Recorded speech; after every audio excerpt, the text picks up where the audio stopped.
Assalamu alaikum wa rahmatullahi wa barakatuh. Marhaban bikum jami'an, bienvenue à tous. On continue la lecture de la dépendance absolue envers Allah dans les moments difficiles en 6 points qui sont à l'origine d'une allocution d'intervention du Cheikh Saleh Al-Usaymi.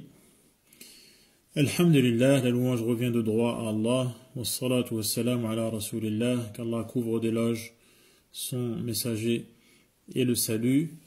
On était arrivé la dernière fois au 4e point, al-asl al-rabi', qui consistait à prendre en compte les causes, les moyens d'arriver à ces objectifs quand ils sont profitables, quand ils sont positifs, et les précautions à prendre pour éviter ce qui est nuisible, ce qui est néfaste. Et notamment donc s'écarter des causes de la maladie lorsqu'elle est contagieuse. On passe aujourd'hui au 5e point. Al-asl al-khamis, قال الشيخ حفظه الله والأصل الخامس ينبغي أن يجتهد الإنسان في أخذ مصادر المعلومات التي تهمه من الجهات المختصة. Donc il aborde ici un point extrêmement important qui a un lien avec les moments difficiles. Donc dans les moments difficiles, ça peut être des moments, c'est souvent d'ailleurs des moments où les gens sont sous le stress, ils sont perturbés. Donc surtout s'il y a des épidémies ou il y a des informations qui circulent, des informations en flux continu.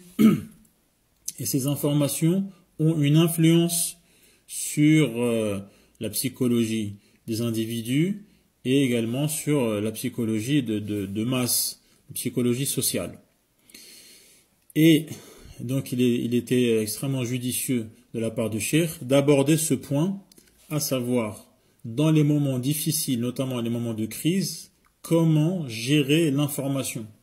D'où puiser ces informations, d'une part, quand on veut savoir ce qui se passe, et d'autre part, comment on diffuse les informations et qu'est-ce qu'on diffuse ou on ne diffuse pas. Et donc le 5e point est intitulé par le cheikh, ou plutôt est directement abordé par cette phrase: l'être humain, donc l'individu, doit tout faire pour puiser ses sources d'informations, ou puiser ses informations, les informations qui le concernent, de la part ou auprès des services compétents, auprès des sources d'informations compétentes, al-mukhtassa.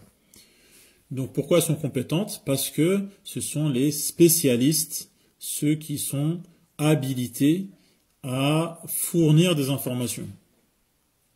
Et donc ce qui va de pair avec cela, c'est وَأَنْ يَحْذَرَ مِنَ الْإِشَاعَاتِ. Et donc on doit tout faire pour donc on doit se méfier des rumeurs, des informations qui ne sont pas fondées d'une part et qui se diffusent de manière virale, qui se diffusent donc à très grande échelle, à très grande vitesse. Donc c'est ce qu'on retrouve dans Isha'a, quelque chose qui se répand. Donc les rumeurs qui se répandent, il faut les prendre avec des pincettes, il faut être extrêmement méfiant vis-à-vis de cela.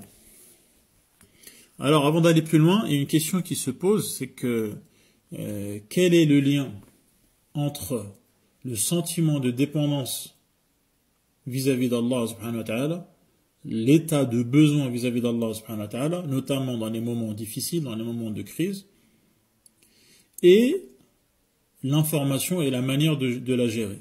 Quel lien pourrait-il y avoir entre ces deux éléments?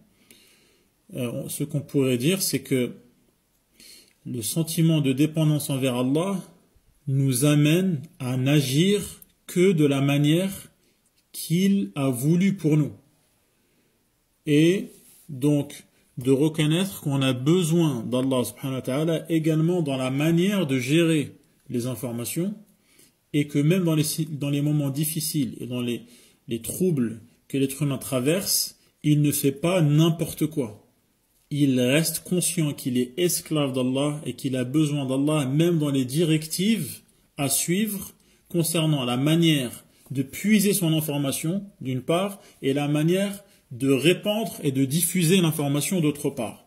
Et dans tout cela, il se contente de ce qu'Allah a autorisé. Il se contente de ce qu'Allah a permis. Et c'est une manière de manifester sa dépendance envers Allah subhanahu wa ta'ala et envers les lois qu'il a fixées. Et donc il ne va pas plus loin que ce qu'Allah a autorisé dans la manière de traiter les informations, et c'est l'expression d'une forme de soumission à Allah subhanahu wa ta'ala, d'une forme de dépendance envers Allah subhanahu wa ta'ala, et c'est l'état de l'esclave, l'état de servitude complète envers Allah subhanahu wa ta'ala, loin de lui tout défaut. Donc voilà le lien qu'on pourrait trouver entre ce 5e point et le sujet général de cette série de cours. Cheikh cite un verset central concernant la manière de traiter, de gérer les informations, qui est قال الله تعالى وإذا جاءهم أمر من الأمن أو الخوف أذاعوا به ولو ردوه إلى الرسول وإلى أولي الأمر منهم لعلمه الذين يستنبطونه منهم. Donc c'est un verset dans Sourate An-Nisa qui signifie: lorsque leur parvient une nouvelle rassurante ou alarmante. Donc ici Allah subhanahu wa ta'ala il blâme, il critique, il remet en cause la manière de faire de certaines personnes qui, dès que une nouvelle leur parvient, donc dès qu'ils ont accès à une information qui a des conséquences, qui va avoir des répercussions. Ces répercussions sont de deux sortes, soit de rassurer les gens, la population, soit d'alarmer, donc d'effrayer,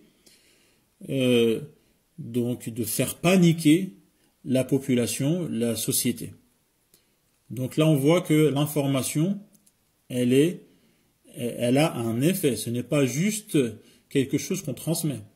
C'est une cause qui va avoir un effet à grande échelle dans la société, qui va avoir un effet sur les cœurs, qui va rassurer les cœurs ou qui va alarmer, donc faire paniquer les gens. Alors, Allah subhanahu wa ta'ala donc blâme, il montre son désaccord vis-à-vis de l'attitude de ces gens qui font quoi? Lorsque leur parvient une nouvelle rassurante ou alarmante, ils la propagent. Adha'u bi. Donc vous aurez reconnu la racine qui est également employée pour parler de la radio. Al-midya'. Donc c'est celui qui diffuse beaucoup, qui diffuse à grande échelle. Donc c'est le terme qui a été choisi pour la radio en arabe moderne. Et donc adha'u bihi, il propage, il diffuse autour de cette information, sous-entendu, sans s'assurer de sa véracité, sans être certain que c'est une information fiable, d'une part, et également en devançant les personnes qui sont les personnes référentes et les personnes qui sont habilitées à traiter de l'information en la diffusant ou en ne la diffusant pas. Donc ils agissent de leur propre chef, ils prennent des initiatives en agissant comme s'il n'y avait pas des responsables, comme s'il n'y avait pas des autorités vers lesquelles on doit passer avant de diffuser l'information. Donc voilà le blâme qu'il leur a adressé.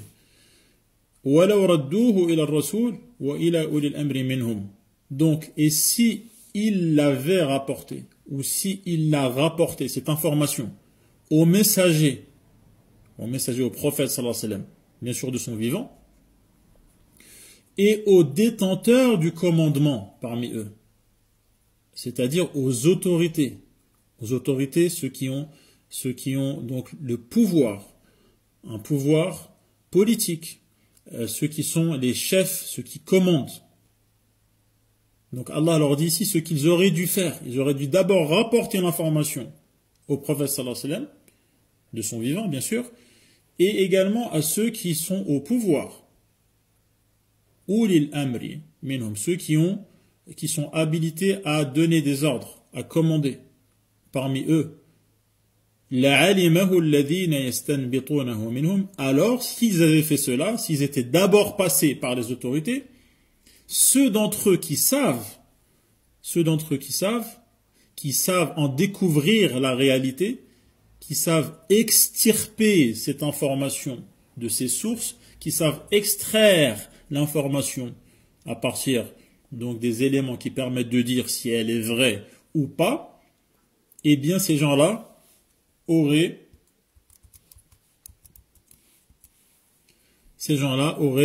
su, les gens qui détiennent le commandement, qui détiennent le pouvoir, les autorités, les services compétents, ces gens-là, qui sont bien placés, auraient su si cette information déjà est juste, premièrement.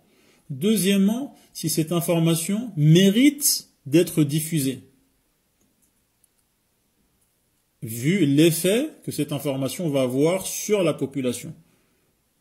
Donc, ça, c'est un verset fondamental, un verset qu'on ne peut pas contourner quand on voit ce qui se passe aujourd'hui avec la facilité d'avoir accès aux informations de la plus farfelue à l'information qui est tenue de sources autorisées ou de sources compétentes, d'une part, et d'autre part la facilité qu'il y a de nos jours à diffuser une information en un clic. Donc le croyant, le musulman, il fait extrêmement attention et prend en compte ce verset qui est une règle en la matière. قال الشيخ فينبغي للإنسان أن يرد الأمر إلى أهله. Donc l'être humain doit remettre chaque chose à la bonne personne. Et il doit donc confier les responsabilités à ceux qui sont compétents et qui sont habilités à prendre cette responsabilité. وأن يتخذ من المعلومات التي يستضيء بها قبسا من الجهات المختصة. Donc, également, il doit tenir les informations qui vont lui permettre d'y voir plus clair, qui vont être comme un flambeau qui va lui permettre de voir dans les ténèbres, dans la pénombre, dans la nuit. Donc les informations sont une manière d'éclairer l'individu. Et donc, il doit tenir ces informations des services compétents. Duna ghayriha, exclusivement. وألا يكون بوقا ينفخ بالشائعات وينشرها بين الناس. L'être humain ne doit pas être, l'individu ne doit pas être un perroquet qui se fait l'écho des rumeurs. Dès qu'il y a une rumeur, il la diffuse, donc il la diffuse autour de lui. Il ne doit pas être de ce genre de personne. Il ne doit pas faire partie de cette catégorie de gens. مما يعود عليهم بالضرر, car cette attitude a des conséquences, a des répercussions néfastes et négatives, nuisibles. في أديانهم ودنياهم, aussi bien sur le plan de leur religion, cela va dégrader leur religion et va également dégrader leur situation matérielle, va avoir un impact négatif même dans les choses de la vie mondaine de tous les jours. Voilà donc ce point extrêmement important qui est souvent négligé dans les situations de crise, les situations de difficulté où on manque de discernement concernant les informations qui circulent. Jazakumullah khairan, qu'Allah vous récompense pour votre attention. Je vous donne rendez-vous, Inch'Allah, demain à la même heure, à 20h30, heure marocaine, qui correspond de nos jours à 21h30, heure française, pour continuer les 6 points qui caractérisent l'état de dépendance envers Allah subhanahu wa ta'ala. Wassalamu alaikum wa rahmatullahi wa barakatuh.